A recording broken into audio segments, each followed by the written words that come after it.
Hello everyone. Today I will tell you about my family. My family has 5 people.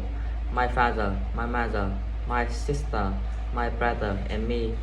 Uh, my father name is Thắng. My mother name is Huyền. My sister name is Thư. My brother name is Hoàng. And my name is Đức Anh. My father is 43 years old. My mother is 41 years old. My sister is 16 years old.